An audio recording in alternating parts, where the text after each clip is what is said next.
सींचने की कथा। एक समय की बात है, एक गांव में एक गरीब लेकिन बहुत श्रद्धालु स्त्री रहती थी। वह प्रतिदिन भगवान विष्णु और माता लक्ष्मी की पूजा करती थी। एक दिन उसने सुना कि केला के पेड़ को सींचने से, पानी देने और उसकी पूजा करने से घर में सुख समृद्धि आती है। उसने पूरे मन से हर गुरुवार को केले के पेड़ की पूजा शुरू कर दी। जल चढ़ाती, दीप जलाती और भगवान विष्णु का नाम जपती। कुछ समय बाद उसकी भक्ति से प्रसन्न होकर भगवान विष्णु एक साधु के रूप में उसके घर आए। उन्होंने उसकी परीक्षा लेने के लिए भोजन मांगा। गरीब होने के बावजूद उस स्त्री ने अपने पास का सारा भोजन साधु को प्रेम से दे दिया। साधु, जो वास्तव में भगवान विष्णु थे, उसकी भक्ति और सेवा से बहुत प्रसन्न हुए और उसे आशीर्वाद दिया, तुम्हारे घर में कभी धन धान्य की कमी नहीं होगी। धीरे धीरे उस स्त्री का जीवन बदलने लगा। उसके घर में सुख समृद्धि आने लगी और हमेशा खुश रहने लगी। तुलसी माता की कथा। पुरानी समय की बात है, एक परम सुंदर और पतिव्रता स्त्री थी जिनका नाम था वृंदा।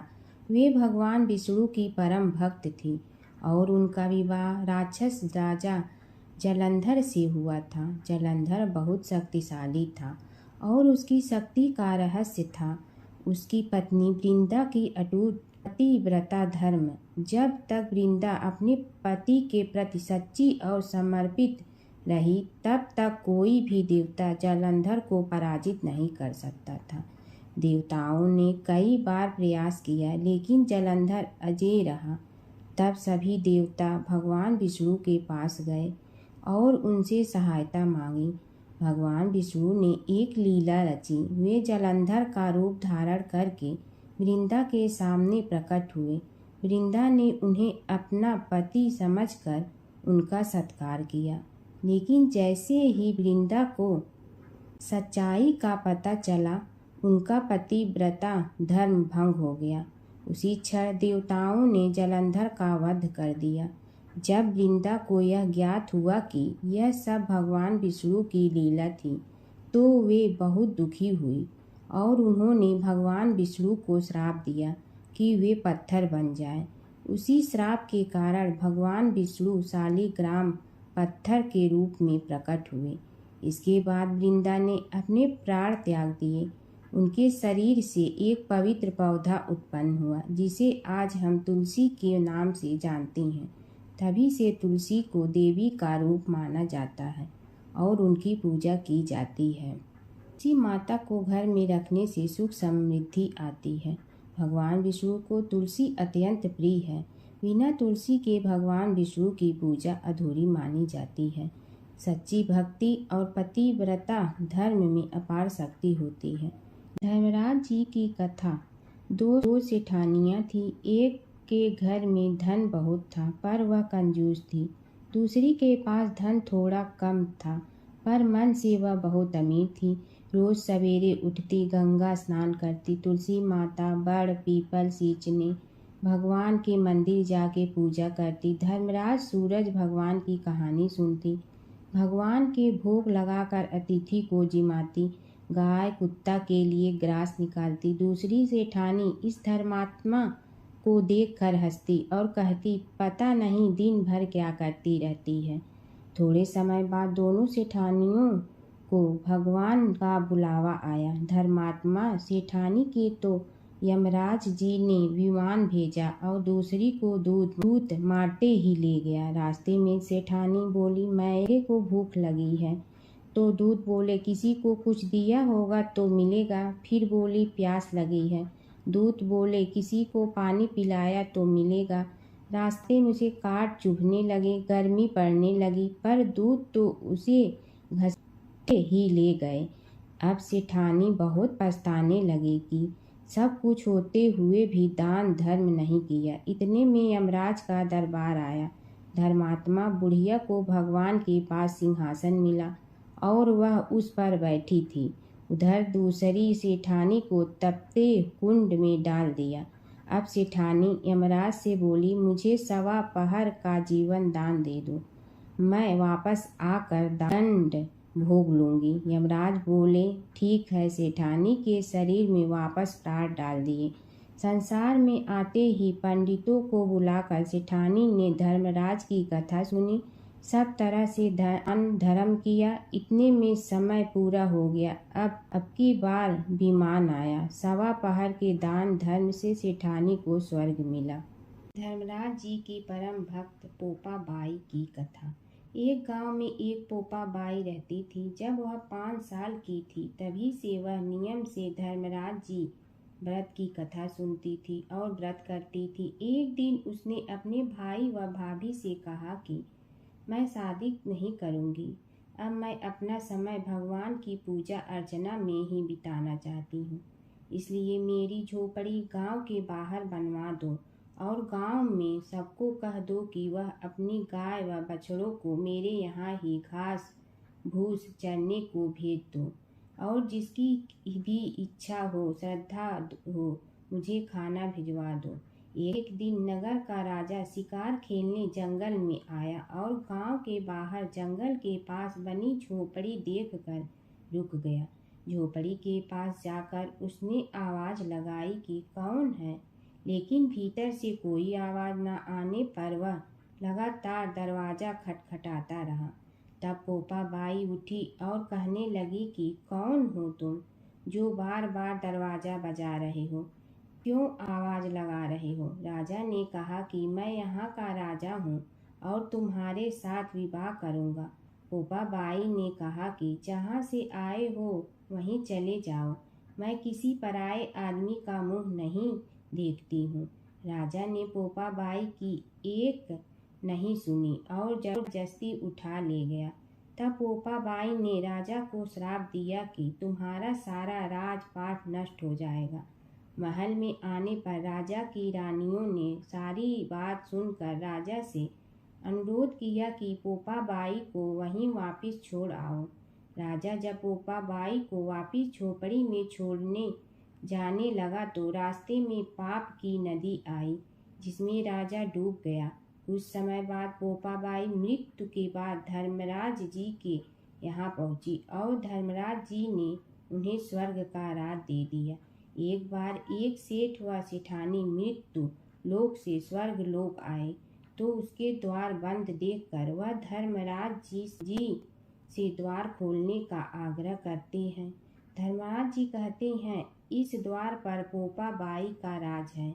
इस पर सेठ सेठानी कहते हैं कि हम पोपा बाई को नहीं जानते हैं। धर्मराज जी उन दोनों की बात सुनकर कहते हैं कि तुम दोनों 7 दिन तक मृत्युलोक में रहो। 8 खोपड़ा से राई भरकर 5 कपड़े ऊपर रखकर कहानी सुनकर उद्यापन करना और कहना कि राज है। पोपा बाई लेखा लेगी राई राई का। सारे बोलो पोपा बाई की जय। भगवान विष्णु और नारद की कथा। एक बार नारद मुनि जी ने भगवान विष्णु जी से पूछा, हे भगवान, आपका इस समय सबसे प्रिय भक्त कौन है? अब विष्णु तो भगवान हैं, सो झट से समझ गए अपने भक्त नारद मुनि की बात और मुस्कुरा कर बोले, मेरा सबसे प्रिय भक्त उस गांव का एक किसान है। यह सुनकर नारद मुनि जी थोड़ा निराश हुए और फिर से एक प्रश्न किया, हे भगवान, आपका बड़ा भक्त तो मैं हूँ, तो फिर सबसे प्रिय क्यों नहीं? भगवान विष्णु जी ने नारद मुनि जी से कहा, इसका जवाब तो तुम खुद ही दोगे। जाओ, एक दिन उसके घर रहो और फिर सारी बात मुझे बताना। नारद मुनि जी सुबह सवेरे मुंह अंधेरे उस किसान के घर पहुंच गए। देखा अभी अभी किसान जगा है और उसने अब सबसे पहले अपने जानवरों को चारा देता, फिर मुंह धोता, दैनिक कार्यों से निवृत्त होता, जल्दी जल्दी भगवान का नाम लिया, रूखी सूखी रोटी खाकर जल्दी जल्दी अपने खेतों पर चला गया। सारा दिन खेतों में काम किया, और शाम को वापस घर आया। जानवरों को अपनी जगह बांधा, उन्हें चारा पानी डाला, हाथ धोया, मुंह धोया, फिर थोड़ी देर भगवान का नाम लिया, फिर परिवार के संग बैठकर खाना खाया और कुछ बातें की और फिर से सो गया। अब सारा दिन यह सब देखकर नारद मुनि जी भगवान विष्णु के पास वापिस आए और बोले, भगवान, मैं आज सारा दिन उस किसान के संग रहा, लेकिन वो तो ढंग से आपका नाम भी नहीं ले सकता। उसने थोड़ी देर सुबह, थोड़ी देर शाम को और भी जल्दी जल्दी आपका ध्यान किया, और मैं तो 24 घंटे सिर्फ आपका ही नाम जपता हूँ। क्या आपका सबसे प्रिय भक्त वो गरीब किसान ही है? भगवान विष्णु जी ने नारद की बात सुनकर कहा, अब इसका जवाब भी तुम मुझे खुद ही देना। और भगवान विष्णु जी ने एक कलश अमृत से भरा नारद मुनि को थमाया और बोले, इस कलश को लेकर तुम तीनों लोकों की परिक्रमा कर के आओ, लेकिन ध्यान रहे अगर एक बूंद भी अमृत नीचे गिरा तो तुम्हारी सारी भक्ति और पुण्य नष्ट हो जाएगी। नारद मुनि तीनों लोकों की परिक्रमा करके जब भगवान विष्णु के पास वापस आए तो खुश होकर बोले, भगवान, मैंने एक बूंद भी अमृत नीचे नहीं गिरने दिया। विष्णु भगवान ने पूछा, और इस दौरान तुमने मेरा नाम कितना बार लिया, मेरा स्मरण कितनी बार किया? तो नारद बोले, अरे भगवान जी, मेरा तो सारा ध्यान इस अमृत पर था, फिर आपका ध्यान कैसे करता? भगवान विष्णु ने कहा, हे नारद, देखो उस किसान को, वो अपना कर्म करते हुए भी नियमित रूप से मेरा स्मरण करता है, क्योंकि जो अपना कर्म करते हुए भी मेरा जाप करे वो ही मेरा सबसे प्रिय भक्त है। तुम तो सारे दिन खाली बैठे ही जप करते हो, और जब तुम्हें कर्म दिया तो मेरे लिए तुम्हारे पास समय ही नहीं था। तो नारद मुनि सब समझ गए और भगवान के चरण पकड़कर बोले, हे भगवान, आपने मेरा अहंकार तोड़ दिया, आप धन्य हैं। एक समय की बात है, एक नगर में एक बहुत धनी श्रेष्ठ रहता था। उसके पास धन धान की कोई कमी नहीं थी, लेकिन वह बहुत कंजूस और कठोर स्वभाव का था। न वह दान करता था, न किसी गरीब की मदद करता था। उसी नगर में एक गरीब ब्राह्मण रहता था। वह रोज सुबह उठकर भगवान विष्णु स्मरण करता, वैशाख मास में स्नान करता और अपनी क्षमता के अनुसार थोड़ा बहुत दान जरूर करता। एक दिन उस ब्राह्मण ने सोचा, मेरे पास देने के लिए कुछ नहीं, फिर भी मैं श्रद्धा से एक लोटा जल किसी प्यासे को दूंगा।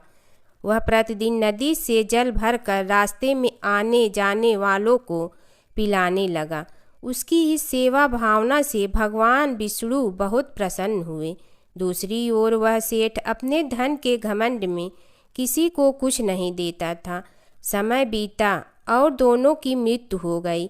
मृत्यु के बाद ब्राह्मण को स्वर्ग में स्थान मिला, क्योंकि उसने सच्चे मन से सेवा और दान किया था। वही सेठ को नरक की यातनाएं सहनी पड़ी, क्योंकि उसने कभी दया या दान नहीं किया। कुछ समय बाद सेठ को अपनी गलती का एहसास हुआ और उसने प्रार्थना की, हे प्रभु, मुझे एक और अवसर दें। भगवान विष्णु ने उसकी प्रार्थना सुनकर कहा, धन से नहीं, मन से किया गया दान ही श्रेष्ठ होता है। वैशाख मास में किया गया छोटा सा पुण्य भी अनंत फल देता है। बोलो विष्णु भगवान की जय। एक समय की बात है, एक नगर में एक अत्यंत गरीब ब्राह्मण रहता था। वह प्रतिदिन भगवान विष्णु का स्मरण करता, लेकिन उसके पास न तो अच्छे वस्त्र थे और न ही भोजन का साधन। फिर भी उसका मन सदैव भक्ति में लीन रहता। वैशाख मास आने पर उसने संकल्प लिया, मैं इस पूरे महीने स्नान, दान और पूजा अवश्य करूँगा, चाहे कुछ भी हो जाए। वह प्रतिदिन प्रातः काल उठकर नदी में स्नान करता, तुलसी के पास जल अर्पित करता और भगवान विष्णु की पूजा करता। भोजन न होने पर भी वह भूखा रहकर भक्ति करता रहा। एक दिन उसकी परीक्षा लेने के लिए भगवान विष्णु एक साधु के वेश में उसके द्वार पर आए। उन्होंने कहा, हे ब्राह्मण, मुझे बहुत भूख लगी है, क्या तुम मुझे कुछ भोजन दे सकते हो? ब्राह्मण के पास केवल थोड़ा सा अन्न बचा था जो उसने अपने लिए रखा था, लेकिन उसने बिना सोचे वह सारा अन्न उस साधु को दे दिया और स्वयं भूखा रह गया। उसकी निस्वार्थ सेवा और सच्ची भक्ति देखकर भगवान विष्णु अत्यंत प्रसन्न हुए। वे अपने वास्तविक स्वरूप में प्रकट हुए और बोले, हे भक्त, तुम्हें सच्ची भक्ति और दान का आदर्श प्रस्तुत किया है। मैं तुम्हें धन, सुख और मोक्ष का वरदान देता हूँ। इसके बाद ब्राह्मण का जीवन बदल गया। उसके घर में धन धान की वर्षा होने लगी और वह सुखपूर्वक जीवन बिताने लगा। अंत में उसे मोक्ष की प्राप्ति हुई। एक समय की बात है, एक नगर में एक बहुत ही गरीब वृद्ध महिला रहती थी। उसके पास न धन था न कोई सहारा, लेकिन उसके मन में भगवान के प्रति अटूट श्रद्धा थी। वैशाख मास आते ही वह प्रतिदिन प्रातः उठकर नदी में स्नान करती, पीपल के वृक्ष को जल चढ़ाती और भगवान विष्णु का नाम जपती। उसकी पड़ोसन बहुत धनी थी, परंतु उसे इन धार्मिक कार्यों में कोई रुचि नहीं थी।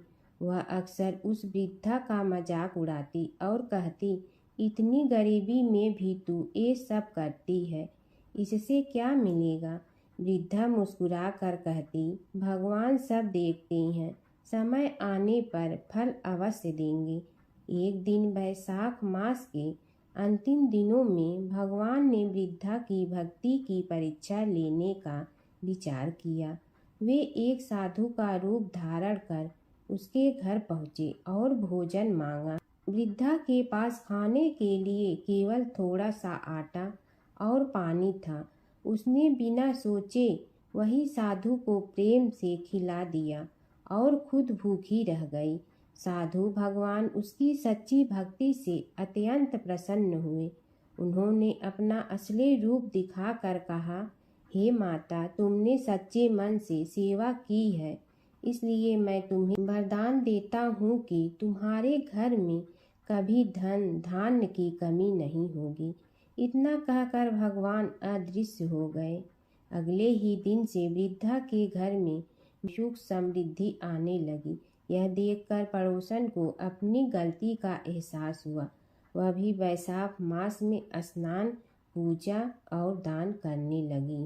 एक बूढ़ा ब्राह्मण था। वह रोज पीपल को जल से सींचता था। पीपल में से रोज एक लड़की निकलती और कहती, पिताजी, मैं आपके साथ जाऊंगी। यह सुनते सुनते बूढ़ा दिन ब दिन कमजोर होने लगा। तो बुढ़िया ने पूछा कि क्या बात है? बूढ़ा बोला कि पीपल से एक लड़की निकलती है और कहती है कि वह भी मेरे साथ चलेगी। बुढ़िया बोली कि कल ले आना उस लड़की को, जहाँ 6 लड़कियां पहले से ही हमारे घर में है, वहाँ 7वीं लड़की और सही। अगले दिन बूढ़ा उस लड़की को घर ले आया। घर लाने के बाद बूढ़ा ब्राह्मण आटा मांगने गया तो उसने पहले दिनों की अपेक्षा आज ज्यादा आटा मिला था। जब बुढ़िया वह आटा छानने लगी तो लड़की ने कहा कि लाओ माँ, मैं छान देती हूँ। जब वह आटा छानने बैठी तो परात भर गई। उसके बाद माँ खाना बनाने जाने लगी तो लड़की बोली कि आज रसोई मैं बनाऊंगी। तो बुढ़िया बोली कि ना, तेरे हाथ जल जाएंगे। लेकिन लड़की नहीं मानी। वह रसोई में खाना बनाने गई तो उसने तरह तरह के 36 व्यंजन बना डाले और आज सभी ने भर पेट खाना खाया। इससे पहले वह आधा पेट भूखा ही रहते थे। रात हुई तो बुढ़िया का भाई आया और कहने लगा कि दीदी, मैं तो खाना खाऊंगा। बुढ़िया परेशान हो गई कि अब खाना कहाँ से लाऊंगी। लड़की ने पूछा कि क्या बात है माँ? उसने कहा कि तेरा मामा आया है और रोटी खाएगा, लेकिन रोटी तो सबने खा ली है, अब उसके लिए कहाँ से लाऊंगी। लड़की बोली कि तू चिंता मत कर माँ, मैं बना दूंगी। और वह रसोई में गई और मामा के लिए 3600 व्यंजन बना दी। मामा ने भरपेट खाया और कहा भी कि ऐसा खाना इससे पहले उसने कभी नहीं खाया है। बुढ़िया ने कहा कि भाई तेरी बावनी भाजी है, उसी ने बनाया है। शाम हुई तो लड़की बोली कि माँ चौका लगा के चौके का दिया जला देना, कोठे में मैं सोऊंगी। बुढ़िया बोली कि ना बेटी तू डर जाएगी। लेकिन वह बोली कि ना माँ मैं नहीं डरूंगी, मैं अंदर कोठे में ही सोऊंगी।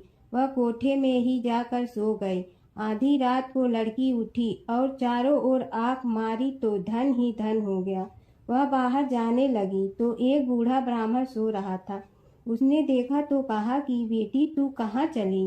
लड़की बोली कि मैं तो दरिद्रता दूर करने आई थी, अगर तुम्हें दूर करवानी है तो करवा लो। उसने बूढ़े के घर में भी आँख से देखा तो चारों ओर धन ही धन हो गया। सुबह सवेरे सब उठे तो लड़की को ना पाकर उसे ढूंढने लगे कि पावनी बेटी कहाँ चली गई। बूढ़ा ब्राह्मण बोला कि वह तो लक्ष्मी माता थी, जो तुम्हारे साथ मेरी दरिद्रता भी दूर कर गई। हे लक्ष्मी माता, जैसे आपने उनकी दरिद्रता दूर की वैसे ही सबकी करना। एक नगर में एक ब्राह्मण दंपति रहते थे। वे दोनों प्रतिदिन 7 कोस दूर गंगा और यमुना नदी में स्नान करने जाते थे। इतनी दूर आने जाने से ब्राह्मण की पत्नी थक जाती थी। एक दिन उसने अपने पति से कहा कि हमारा एक पुत्र होता तो कितना अच्छा रहता। पुत्र के बहू आती तो हमें घर वापस जाने पर खाना बना हुआ मिलता और बहू घर का काम भी कर देती। अपनी पत्नी की बात सुनकर ब्राह्मण ने कहा कि तूने बात तो सही कही है, चल मैं तेरे लिए बहू ला ही देती हूँ। ब्राह्मण ने कहा कि एक पोटली में आटा डालकर कुछ मोहरे रख दे। ब्राह्मण के कहे अनुसार उसने पोटली बांध कर दे दी। पोटली लेकर ब्राह्मण चला गया। ब्राह्मण सफ़र के दौरान यमुना के किनारे बहुत ही सुंदर लड़कियां दिखाई दी। वे रेत में घर बनाकर खेल रही थीं। उनमें से एक लड़की ने कहा कि मैं अपना घर नहीं बिगाड़ूंगी, मुझे तो रहने के लिए एक घर चाहिए। लड़की की बात सुनकर ब्राह्मण मन ही मन सोचने लगा कि बहू बनाने के लिए यही लड़की उचित है।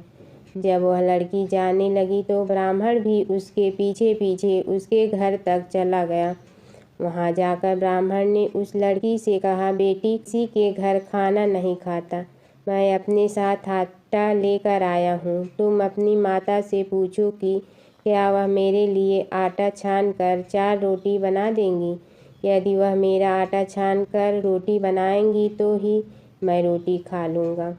लड़की ने जाकर अपनी माँ को ये सारी बात बताई। माँ ने कहा, उचित है, जाकर ब्राह्मण देव से कह दो कि वह अपना आटा दे, मैं रोटी बना दूंगी। जब वह आटा छानने लगी तो आटे में से मोहरे निकली। वह सोचने लगी कि जिसके आटे में इतनी मोहरे हैं उसके घर में कितनी मोहरे होंगी। जब ब्राह्मण खाना खाने बैठा तो लड़की की माँ ने उस ब्राह्मण से पूछा, क्या आपका कोई लड़का है और क्या आप उस लड़के की सगाई करने जा रहे हो।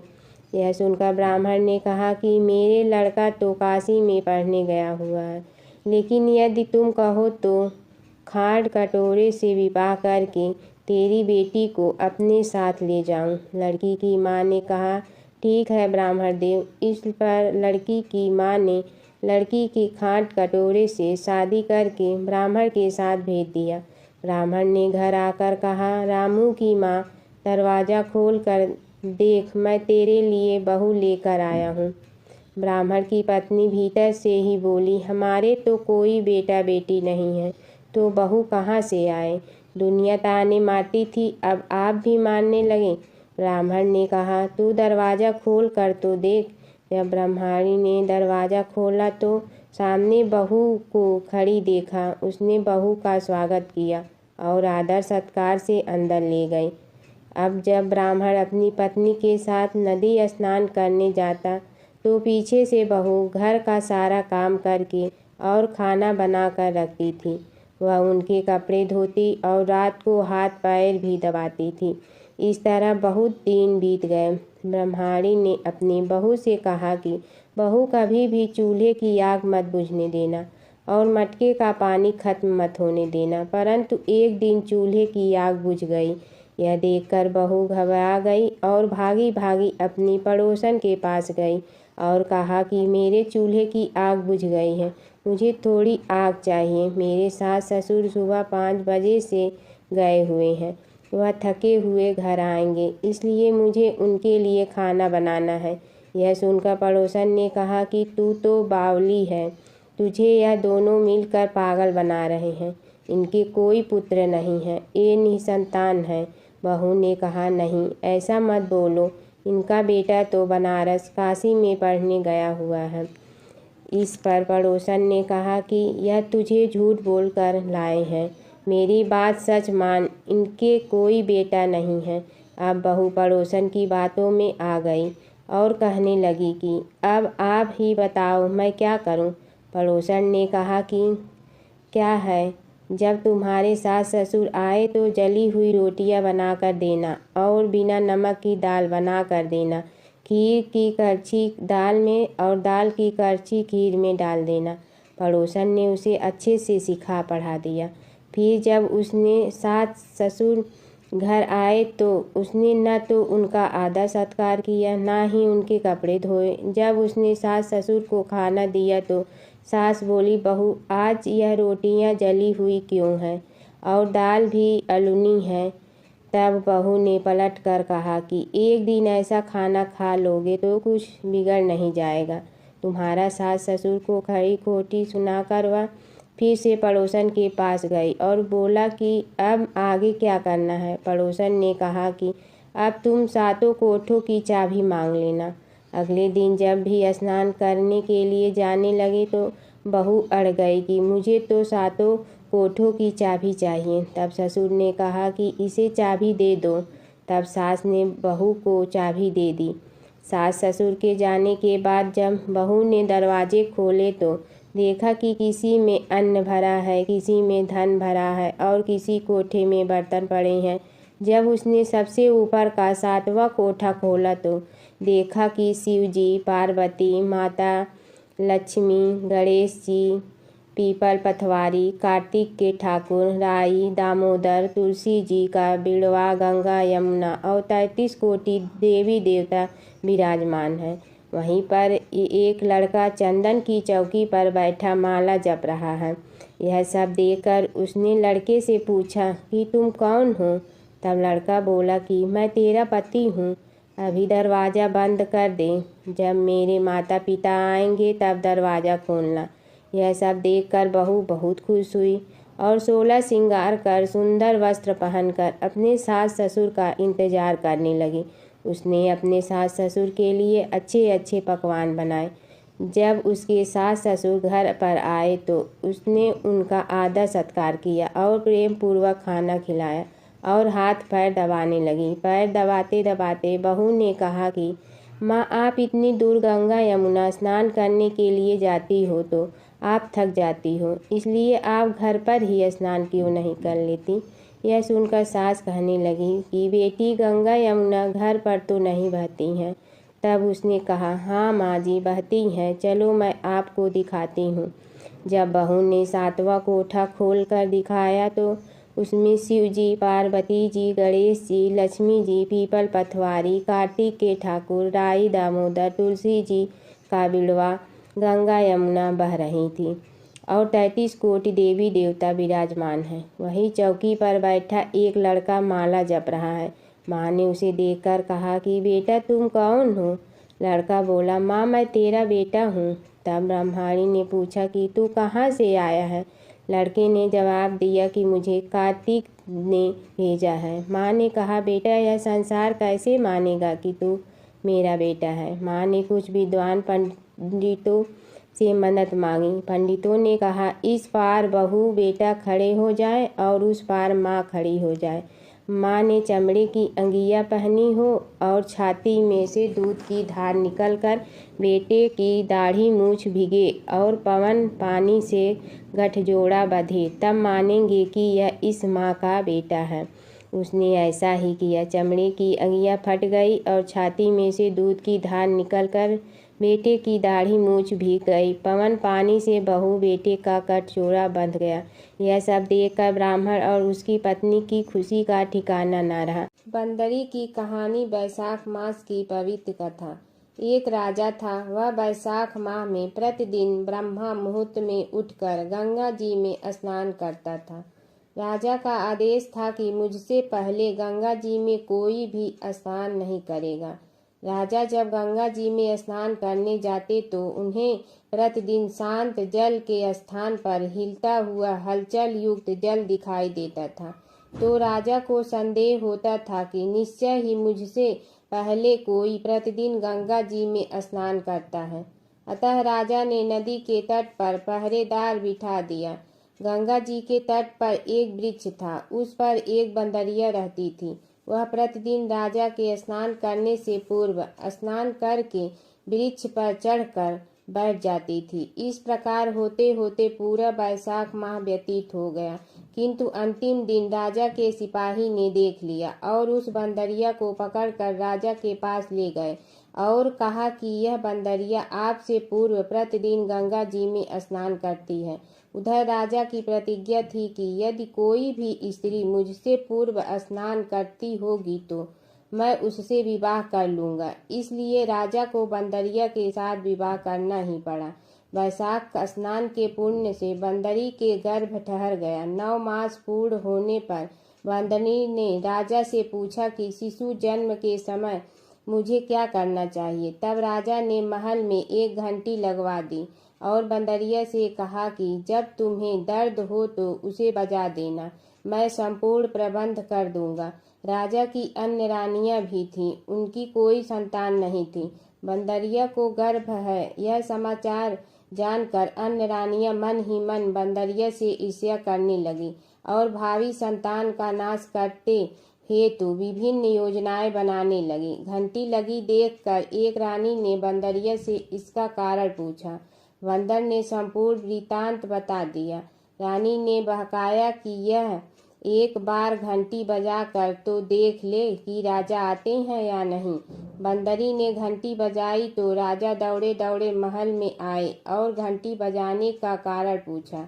इस पर बंदरी ने उत्तर दिया कि मैंने तो रानियों के कहने पर घंटी बजाई थी। तब रानियों ने राजा से कहा कि यह तो पशु और न जाने कितनी बार घंटी बजाएगी। इस प्रकार कहकर उन्होंने घंटी को हटवा दिया। कुछ दिनों बाद बंदरी के शिशु जन्म का समय आया तो उसने अन्य रानियों से पूछा कि मैं क्या करूं। तब रानी ने कहा कि तुम आंखों पर पट्टी बांधकर सो जाओ। बंदरी के बैसाख माह के स्नान के पुण्य प्रताप के रूप में एक सुंदर पुत्र हुआ। शिशु के जन्म होते ही उसके रोने से पूर्व ही रानियों ने उसे एक टोकरी में रखकर दासी को दे दिया और आदेश दिया कि इसे नदी में बहा कर आओ और उस शिशु के स्थान पर एक पत्थर रख दिया। राजा को भी कहलवा दिया कि बंदरी ने एक पत्थर को जन्म दिया।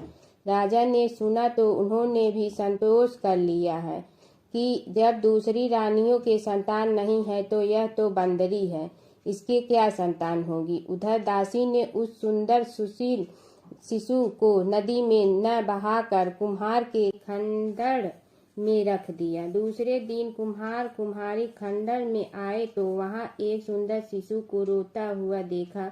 कुम्हार कुम्हारिन भी निसंतान थे। उन्होंने उस शिशु को अपने लिए भेजी गई भगवान की भेंट माना और बड़े प्रेम से शिशु का पालन पोषण करने लगे। कुछ बड़ा होने पर बालक को यह ज्ञात हुआ कि वह रानी बंदरी का पुत्र है, जिनको रानियों ने मरवाना चाहा था। एक दिन वह बालक कुम्हार के बनाए हुए मिट्टी के हाथी घोड़े लेकर पनघट पर जा बेटा और दासियों को देखकर कहने लगा कि आओ रे मेरी मिट्टी के हाथी घोड़े, पानी पियो।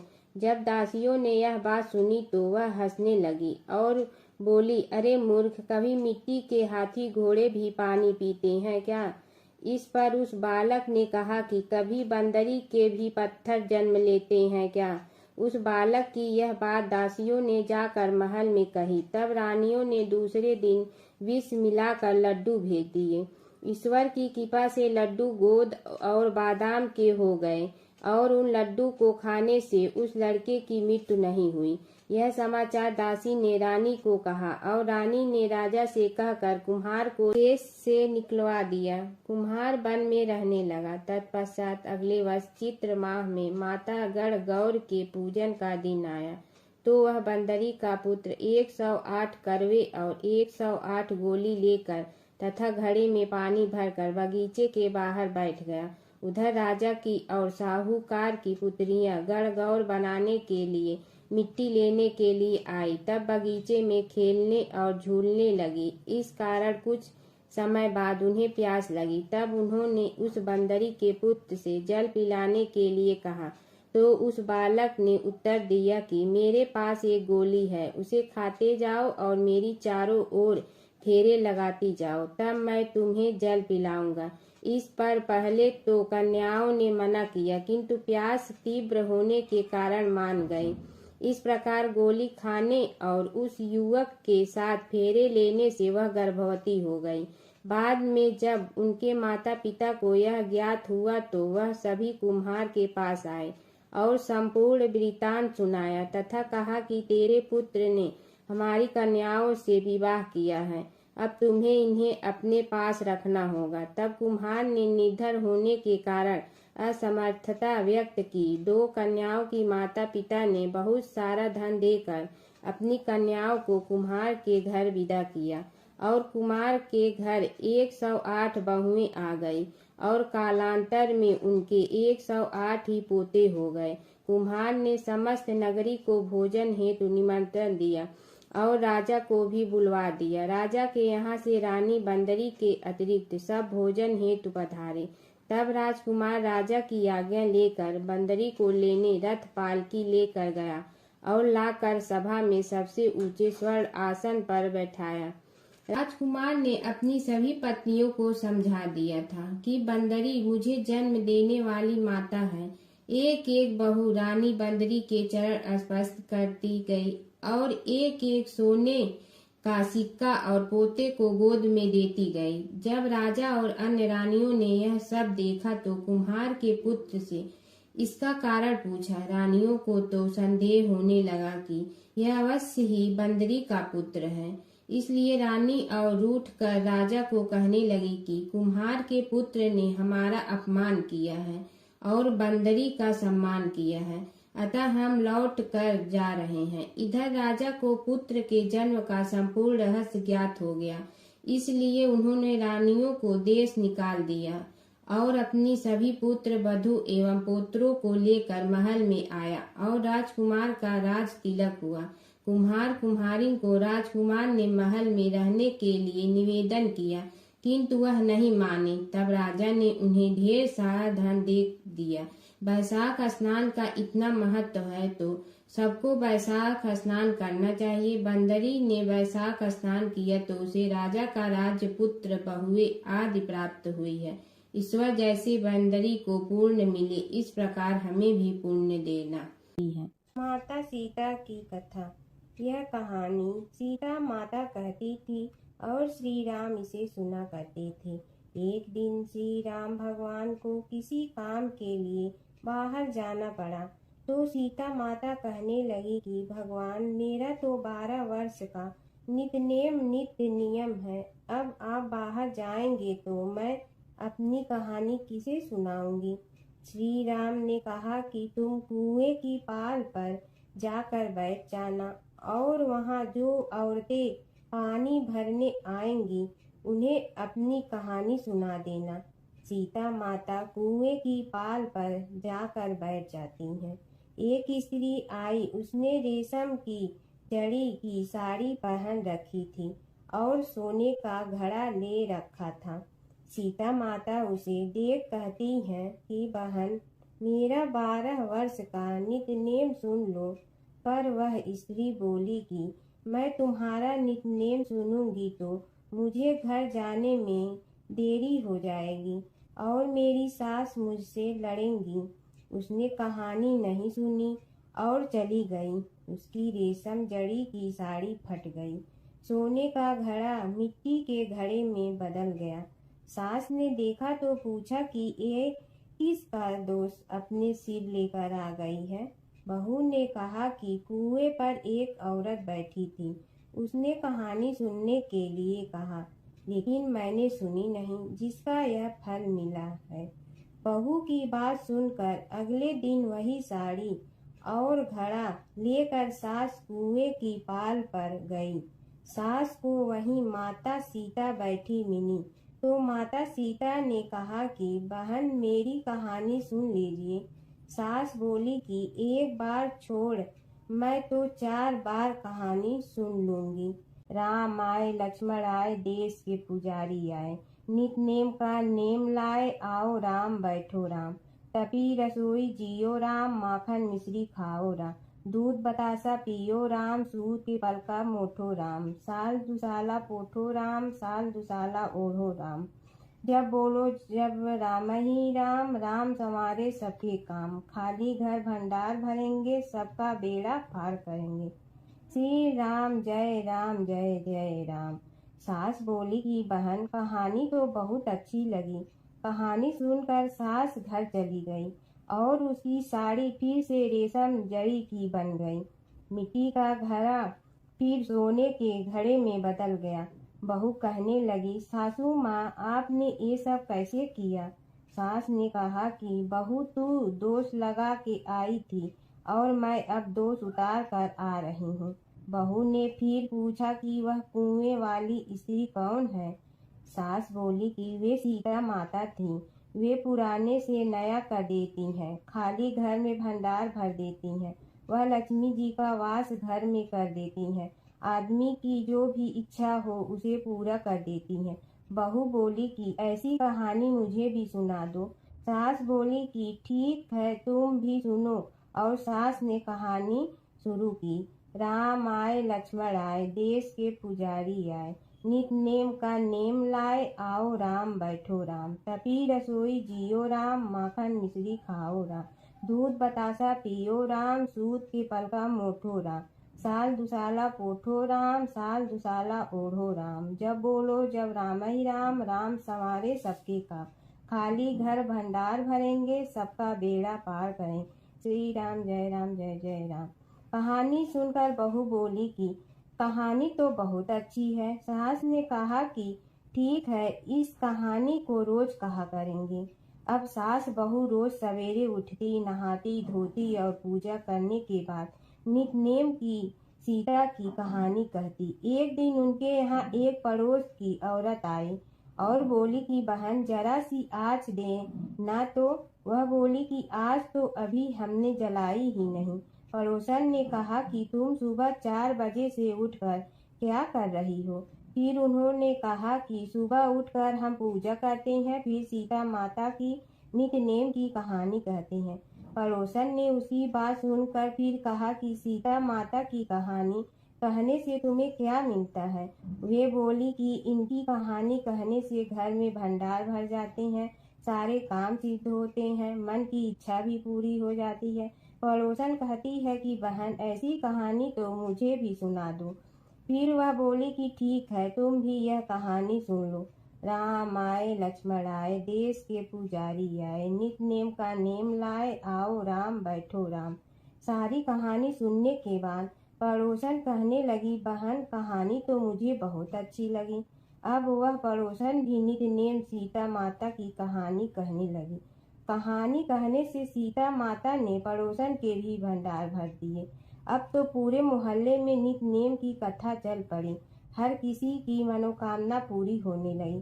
हे सीता माता, जैसे आपने उनके भंडार भरे वैसे ही आप हमारे भी भंडार भरना, सबकी भरना, कहानी सुनने वाले के भी और कहानी कहने वाले के भी।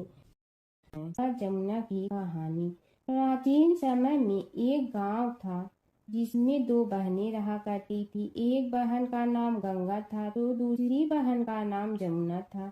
एक बार दोनों बहनें एक साहूकार के खेत से गुजर रही थी तो जमुना ने 13 दाने जौ के तोड़ लिए, जिसे देख गंगा बोली कि तुझे तो ग्रहण लग गया, तूने चोरी की है।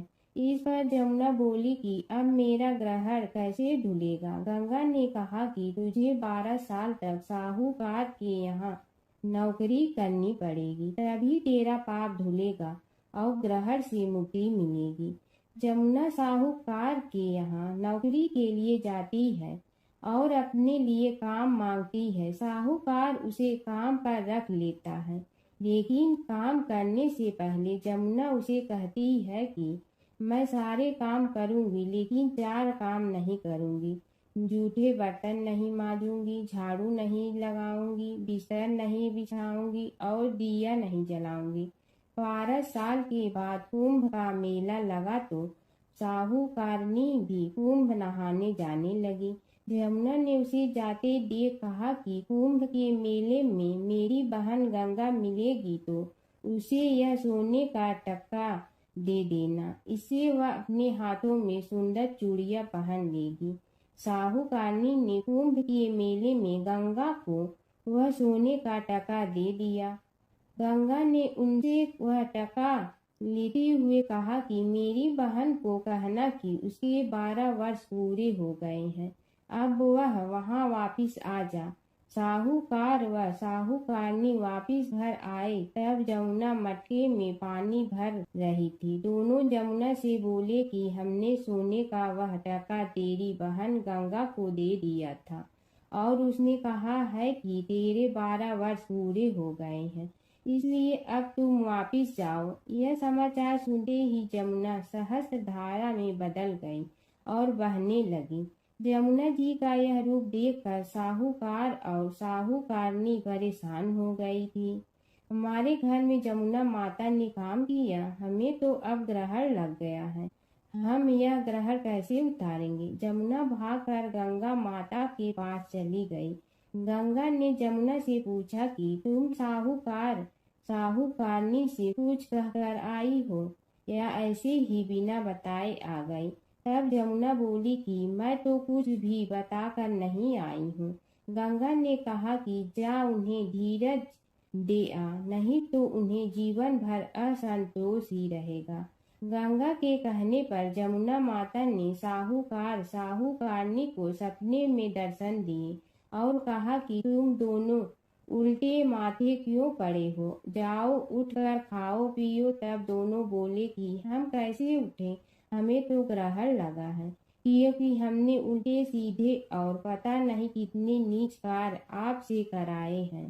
तब जमुना जी बोली कि तुम्हें ग्रहण नहीं लगा है, ग्रहण तो मुझे लगा था कि मैंने तुम्हारे खेत से 13 दाने जौ के चुराए थे।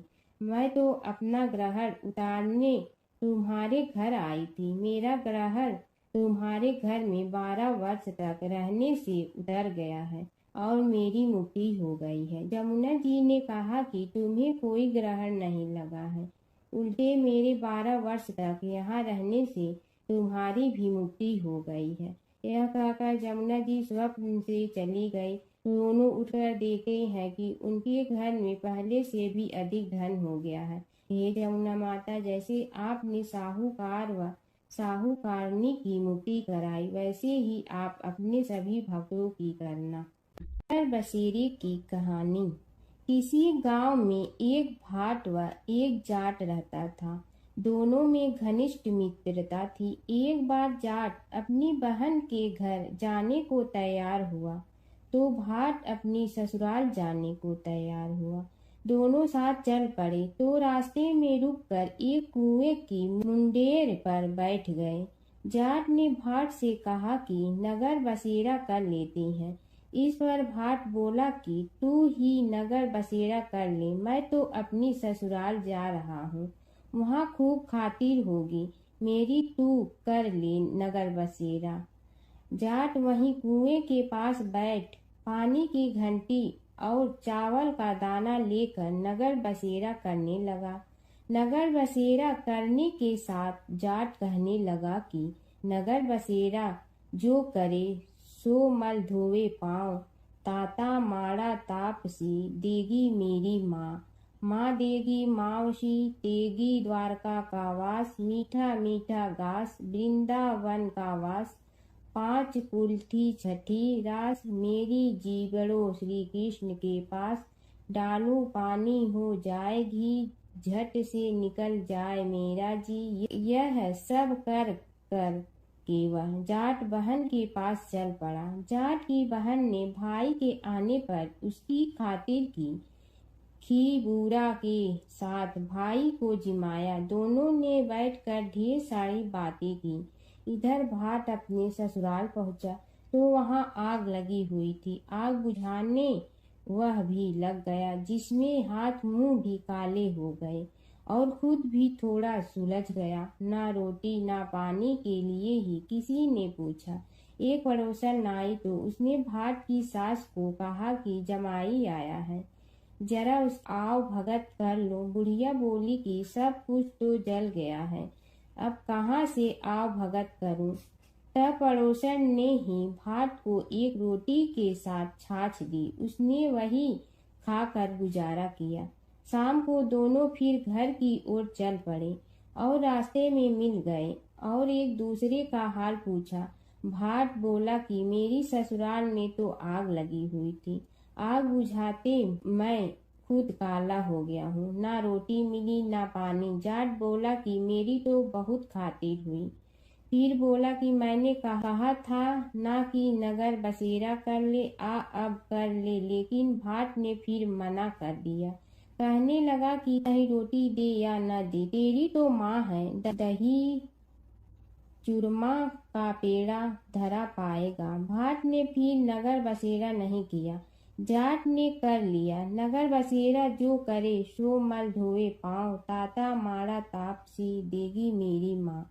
माँ देगी मावसी देगी द्वारका का वास, मीठा मीठा घास वृंदावन का वास। 5 कुल थी छठी रास, मेरा जी बड़ो श्री कृष्ण के पास। डालू पानी हो जाए घी, झट से निकल जाए मेरा जी। करके वह चल पड़ा। घर पहुँचते ही जाट की मौसी ने बहुत लाड प्यार किया। उधर भाट घर गया तो उसकी भैंस खो गई थी। बाप एक लाठी रखे तो दूसरी उठाए और कहने लगा कि ससुराल गया तो आग लगा दी, अब यहाँ आया तो भैंस खो दी। बाप ने कहा कि पहले भैंस लेकर आ, तभी रोटी पानी मिलेगा। सारा दिन भाट भैंस ढूंढता रहा, लेकिन उसे भैंस नहीं मिली। जाट और भाट की मुलाकात फिर से बाजार में हो गई। जाट ने भाट के हाल चाल पूछे तो भाट बोला कि आते ही भैंस खो गई, बस उसी दिन से भैंस ढूंढ रहा हूँ। रोटियां का तो पूछो ही मत। जाट ने कहा कि मैंने तो पहले ही कहा था कि नगर बसेरा कर ले। जाट की बात सुनकर भाट बोला कि तेरे नगर बसेरे में इतनी ताकत है तो चल अब कर लेते हैं। दोनों ने बैठकर नगर बसेरा किया। नगर बसेरा जो करे सो मल धोवे पाँव, ताता मारा तापसी देगी मेरी माँ। माँ देगी मौसी देगी द्वारका का वास, मीठा मीठा घास वृंदावन का वास। 5 कुल थी छठी रास, मेरा जीवड़ो श्री कृष्ण के पास। डालू पानी हो जाए घी, झट से निकल जाए मेरा जी। दोनों के नगर बसेरा करने पर भाट जैसे ही आगे बढ़ा तो उसकी खोई भैंस मिल गई, जिसे लेकर घर पहुंचा। घर पहुंचते ही माँ ने कहा कि लड़के को आते ही घर से निकाल दिया, सारे दिन से ये भूखा प्यासा भटक रहा है। यह कहकर उसकी माँ ने उसको खूब खिलाया पिलाया। इस घटना के बाद सारे नगर में ढिंढोरा पिटवा गया कि कब कोई अपने पीहर या सास से आते जाते नगर बसेरा करें। जैसे भाट को नगर बसेरा करने का फल मिला, वैसे ही हर किसी को मिले। प्राचीन काल की बात है। एक नगर में धर्मपाल नाम का एक निर्धन किंतु अत्यंत धर्मनिष्ठ व्यक्ति रहता था। वह न तो अधिक पूजा पाठ जानता था और न ही उसके पास धन था, परंतु उसके हृदय में भगवान विष्णु के प्रति अपार श्रद्धा थी। प्रतिदिन प्रातः स्नान कर भगवान विष्णु का स्मरण करता और तुलसी दल अर्पित करता। तब भी वह हरि नाम का जाप करता रहता। एक दिन किसी कारणवश वह पूजा न कर सका। मन में ग्लानि हुई और रात को उसने भगवान विष्णु से क्षमा याचना की। उसी रात उसे स्वप्न में विष्णु ने दर्शन दिए और कहा, हे भक्त, जो भी व्यक्ति श्रद्धा से मेरा स्मरण करता है मैं उसके सभी पाप हर लेता हूँ। भक्ति में विधि नहीं भाव प्रधान होता है। कुछ समय बाद धर्मपाल के जीवन की सभी कठिनाइयाँ दूर हो गई। उसके घर में सुख शांति और समृद्धि आ गई। अंत समय में उसे वैकुंठ लोक की प्राप्ति हुई। विष्णु भगवान की कथा। एक नगर में एक सेठ व एक सेठानी रहते थे और सेठानी रोज विष्णु भगवान की पूजा करती थी। सेठ को उसका पूजा करना बिल्कुल अच्छा नहीं लगता था। इसी वजह से एक दिन सेठ ने सेठानी को घर से निकाल दिया। घर से निकलने पर वह जंगल की ओर गई तो देखा 4 आदमी मिट्टी खोदने का काम कर रहे थे। उसने कहा कि मुझे नौकरी पर रख लो। उन्होंने उसे रख लिया, लेकिन मिट्टी खोदने से सेठानी के हाथों में छाले पड़ गए और उसके बाल भी उड़ गए। वह आदमी कहते हैं कि बहन, लगता है तुम किसी अच्छे घर की महिला हो। तुम्हें काम करने की आदत नहीं है। तुम एक काम रहने दो और हमारे घर का काम कर लिया करो। वह चारों आदमी उसे अपने साथ घर ले गए और वह 4 मुट्ठी अनाज लाते और सभी बांट कर खा लेते। एक दिन सेठानी ने कहा कि कल से 8 मुट्ठी अनाज लाना। अगले दिन वह 8 मुट्ठी अनाज लाए और सेठानी पड़ोसन से आग मांग लाई। उसने भोजन बनाया, विष्णु भगवान को भोग लगाया, फिर सभी को खाने को दिया। सारे भाई बोले कि बहन, आज तो भोजन बहुत स्वादिष्ट बना है। सेठानी ने कहा कि भगवान का जूठा है तो स्वाद तो होगा ही। सेठानी के जाने के बाद सेठ भूखा रहने लगा और आस पड़ोस के सारे लोग कहने लगे कि ये तो सेठानी के भाग्य से खाता था। एक दिन सेठ अपनी सेठानी को ढूंढने चल पड़ा। उसने ढूंढते हुए वह भी उस जंगल में पहुंच गया जहां वह चारों आदमी मिट्टी खोद रहे थे। सेठ ने उन्हें देखा तो कहा कि भाई, मुझे भी काम पर रख लो। उन आदमियों ने उसे काम पर रख लिया, लेकिन मिट्टी खोदने से उसके भी हाथों में छाले पड़ गए और बाल उड़ने लगे। उसकी यह हालत देख चारों बोले कि तुम्हें काम की आदत नहीं है, तुम हमारे साथ चलो और हमारे घर में रह लो। सेठ उन चारों आदमियों के साथ उनके घर चला गया और जाते ही उसने सेठानी को पहचान लिया, लेकिन सेठानी घूंघट में थी तो सेठ को देख नहीं पाई। सेठानी ने सभी के लिए भोजन तैयार किया और हर रोज की भांति विष्णु भगवान को भोग लगाया। उसने उन चारों भाइयों को भोजन परोस दिया, लेकिन जैसे ही वह सेठ को भोजन देने लगी तो विष्णु भगवान ने उसका हाथ पकड़ लिया। भाई बोले कि बहन, ये तुम क्या कर रही हो? वह बोली, मैं कुछ नहीं कर रही हूँ, मेरा हाथ तो विष्णु भगवान ने पकड़ लिया है। भाई बोले, हमें भी विष्णु भगवान के दर्शन कराओ। उसने भगवान से प्रार्थना की तो विष्णु जी प्रकट हो गए। सभी ने दर्शन किए। सेठ ने सेठानी से क्षमा मांगी और सेठानी को साथ चलने को कहा। भाइयों ने अपनी बहन को बहुत सा धन देकर विदा किया। जब सेठानी के साथ सेठ भी भगवान विष्णु की पूजा करने लगा और उनके परिणाम से उनका घर अन्न धन से भर गया। एक समय की बात है कि विष्णु भगवान का विवाह लक्ष्मी जी के साथ निश्चित हो गया। विवाह की तैयारी होने लगी। सभी देवताओं को निमंत्रण भेजे गए, परंतु गणेश जी को निमंत्रण नहीं दिया। कारण जो भी रहा हो, अब भगवान विष्णु की बारात जाने का समय आ गया। सभी देवता अपनी पत्नियों के साथ विवाह समारोह में आए। उन सब ने देखा कि गणेश जी कहीं दिखाई नहीं दे रहे हैं। तब वे आपस में चर्चा करने लगे कि क्या गणेश जी को कोई न्योता नहीं दिया है या स्वयं गणेश जी ही नहीं आए हैं। सभी को इस बात पर आश्चर्य होने लगा। तभी सब ने विचार किया कि विष्णु भगवान से ही इसका कारण पूछा जाए। विष्णु भगवान से पूछने पर उन्होंने कहा कि हमने गणेश जी के पिता भोलेनाथ महादेव को न्योता भेजा है। यदि गणेश जी अपने पिता के साथ आना चाहते हैं तो आ जाते, अलग से न्योता देने की कोई आवश्यकता भी नहीं थी। दूसरी बात यह है कि उनको 1.25 मन मूंग, 1.25 मन चावल, 1.25 मन घी और 1.25 मन लड्डू का भोजन दिन भर में चाहिए। यदि गणेश जी नहीं आएंगे तो कोई बात नहीं, दूसरे के घर जाकर इतना सारा खाना पीना अच्छा भी नहीं लगता। इतनी वार्ता कर ही रहे थे कि किसी एक ने सुझाव दिया, यदि गणेश जी आ भी जाए तो उनके द्वारपाल बनाकर बैठा देंगे कि आप घर की याद रखना। आप तो चूहे पर बैठकर धीरे धीरे चलोगे तो बारात से बहुत पीछे रह जाओगे। यह सुझाव भी सबको पसंद आ गया तो विष्णु भगवान ने भी अपनी सहमति दे दी। होना क्या था कि इतने में गणेश जी वहां आ पहुंचे और उन्हें समझा बुझाकर घर की रखवाली करने बैठा दिया गया। बारात चल रही थी, तब नारद जी ने देखा कि गणेश जी तो दरवाजे पर ही बैठे हुए हैं, तो वे गणेश जी के पास गए और रुकने का कारण पूछा। गणेश जी कहने लगे कि विष्णु भगवान ने मेरा बहुत अपमान किया है। नारद जी ने कहने लगे कि अपनी मूसक देना को आगे भेज दे तो वह रास्ता खोद देगी, जिससे उनके वाहन धरती में धंस जाएंगे। तब आपको सम्मान पूर्वक बुलाना पड़ेगा।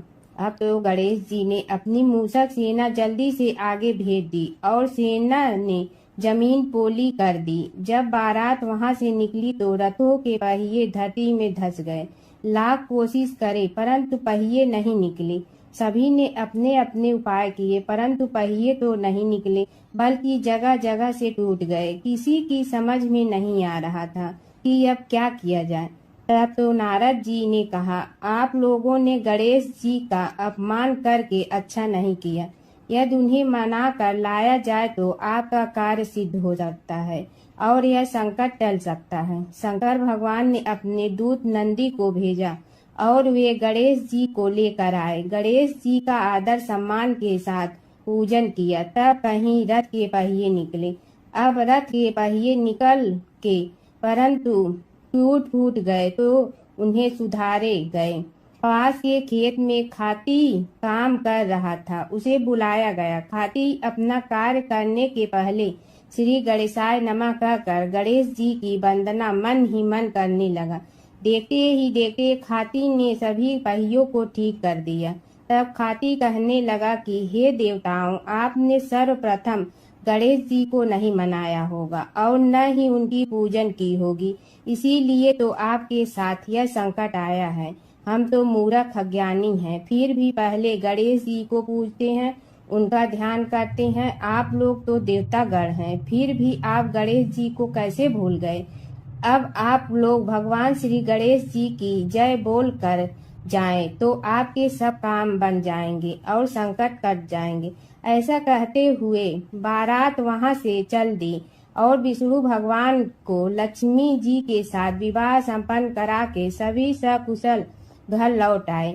हे गणेश जी महाराज, आपने विष्णु को जैसे कारज सारियो ऐसे कारज सबको सिद्ध कर जो। बोलो गजानन भगवान की जय। हर व्रत कथा के साथ पढ़ी और सुनी जाने वाली लपसी तपसी की यह कहानी। एक लपसी था, एक तपसी था। तपसी हमेशा भगवान की तपस्या में लीन रहता था। लपसी रोजाना 1.25 सेर की लपसी बनाकर भगवान का भोग लगाकर जीम लेता था। एक दिन दोनों लड़ने लगे। तपसी बोला, मैं रोज भगवान की तपस्या करता हूँ, इसलिए मैं बड़ा हूँ। लपसी बोला, मैं रोज भगवान को 1.25 सेर लपसी का भोग लगाता हूँ, इसलिए मैं बड़ा हूँ। नारद जी वहाँ से गुजर रहे थे। दोनों को लड़ता देखकर उनसे पूछा कि तुम क्यों लड़ रहे हो। तपसी ने खुद के बड़ा होने का कारण बताया और लपसी ने अपना कारण बताया। नारद जी बोले, तुम्हारा फैसला मैं करूँगा। दूसरे दिन लपसी और तपसी नहाकर अपनी रोज की भक्ति करने आए तो नारद जी ने छुपकर 1.25 करोड़ की एक एक अंगूठी उन दोनों के आगे रख दी। तपसी की नज़र उस अंगूठी पर पड़ी जो उसने चुपचाप अंगूठी उठाकर अपने नीचे दबा ली। तब लपसी की नज़र अंगूठी पर पड़ी, लेकिन उसने ध्यान नहीं दिया। भगवान को भोग लगाकर लपसी खाना खाने लगा। नारद जी सामने आए तो दोनों ने पूछा कि कौन बड़ा, तो नारद जी ने लपसी से खड़ा होने को कहा। वो खड़ा हुआ तो उसने नीचे दबी अंगूठी दिखाई पड़ी। नारद जी ने लपसी से कहा, तपस्या करने के बाद भी तुम्हारी चोरी करने की आदत नहीं गई, इसलिए लपसी बड़ा है और तुम्हें तुम्हारी तपस्या का कोई फल भी नहीं मिलेगा। तपसी शर्मिंदा होकर माफ़ी मांगने लगा। उसने नारद जी से पूछा, मुझे मेरी तपस्या का फल कैसे मिलेगा? नारद जी ने कहा, यदि कोई गाय और कुत्ते की रोटी नहीं बनाएगा तो फल तुम्हें मिलेगा। यदि कोई ब्राह्मण को भोजन करवा कर दक्षिणा नहीं देगा तो फल तुम्हें मिलेगा। यदि कोई साड़ी के साथ ब्लाउज नहीं देगा तो फल तुझे मिलेगा। यदि कोई दिए से दिया जलाएगा तो फल तुम्हें मिलेगा। यदि कोई सारी कहानी सुने लेकिन तुम्हारी कहानी नहीं सुने तो फल तुझे मिलेगा। उसी दिन से हर व्रत कथा कहानी के साथ लपसी तपसी की कहानी भी सुनी और कही जाती है। ओम जय जगदीश हरे स्वामी, जय जगदीश हरे। भक्त जनों के संकट क्षण में दूर करे। ओम जय जगदीश हरे। जो ध्यावे फल पावे, दुख बिन से मन का। सुख संपत्ति घर आवे, कष्ट मिटे तन का। ओम जय जगदीश हरे। मात पिता तुम मेरे, शरण कहूँ किसकी। तुम विनय और न दूजा, आस करूँ जिसकी। ओम जय जगदीश हरे। तुम पूर्ण परमात्मा, तुम अंतर्यामी। पार ब्रह्म परमेश्वर, तुम सबके स्वामी। ओम जय जगदीश हरे। तुम बिंदा के सागर, तुम पालन करता। मैं मूरख कल काम, कृपा करो भरता। ओम जय जगदीश हरे। तुम हो ये कय गोचर, सबके प्राणपति। किस विधि मिलूं दया में, तुमको मैं कुमति। ओम जय जगदीश हरे। दीन बंधु दुख हरता, तुम रक्षक मेरे। अपने हाथ उठाओ, द्वार पड़ा तेरे। ओम जय जगदीश हरे। विषय विकार मिटा, पाप हरो देवा। श्रद्धा भक्ति बढ़ाओ, संतन की सेवा। ओम जय जगदीश हरे। तन मन धन सब तेरा, स्वामी सब कुछ है तेरा।